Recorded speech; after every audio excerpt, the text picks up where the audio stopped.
Chapitre 34. Fuite en Égypte. Donc pendant le séjour à Nazareth d'Anne et de sa fille aînée, comme elle venait de se retirer pour dormir, l'ange avertit Joseph. La chambre de Marie était à droite du foyer, celle de sainte Anne à gauche, celle de la fille aînée d'Anne entre la chambre de sa mère et celle de Joseph. Des cloisons de branches d'arbres entrelacées séparaient les diverses chambres. La couche de Marie était en outre séparée par un rideau du reste de la cellule. L'enfant Jésus reposait à ses pieds sur un tapis. Joseph dormait la tête appuyée sur son bras. Tout à coup, je vis un jeune homme resplendissant s'approcher de sa couche et lui parler. Joseph se souleva, mais accablé qu'il était par le sommeil, il retomba aussitôt. L'ange, alors, le saisissant par la main, le réveilla tout à fait.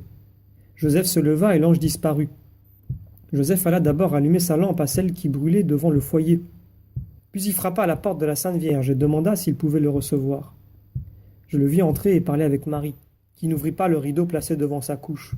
Puis il alla dans l'écurie où était son âne, et arrangea tout pour le départ. La Sainte Vierge se leva aussitôt et s'habilla. Elle alla ensuite apprendre à sa mère l'avertissement de Dieu. Alors sainte Anne et sa fille aînée se levèrent. Soumises à la volonté du Seigneur, ces pieuses personnes préparèrent tout pour le voyage avant de se livrer à la tristesse des adieux. Elles firent un paquet des choses les plus nécessaires qu'elles donnèrent à Joseph pour en charger l'âne. Tout se fit avec une grande promptitude et un très grand calme. Marie alors alla chercher son enfant, et elle se hâta tellement qu'elle ne l'emmaillota pas.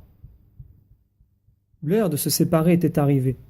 Je ne saurais exprimer la touchante douleur de la mère et de la sœur de Marie. Elles pressèrent en pleurant l'enfant Jésus contre leur cœur. Le petit garçon voulut aussi l'embrasser. Anne serra à plusieurs reprises la Sainte Vierge dans ses bras, en versant des larmes amères, comme si elle ne devait plus la revoir. La sœur de Marie se jeta à terre, le visage baigné de pleurs. La Sainte Famille quitta la maison un peu avant minuit. Anne et sa fille aînée accompagnèrent Marie pendant quelque temps. Joseph la suivait avec l'âne.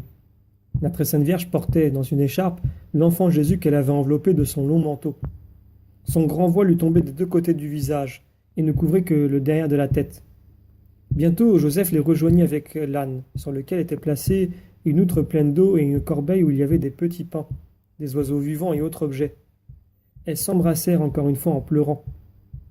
Après avoir reçu la bénédiction de sa mère, la Sainte Vierge monta sur l'âne que menait Joseph, et ils partirent.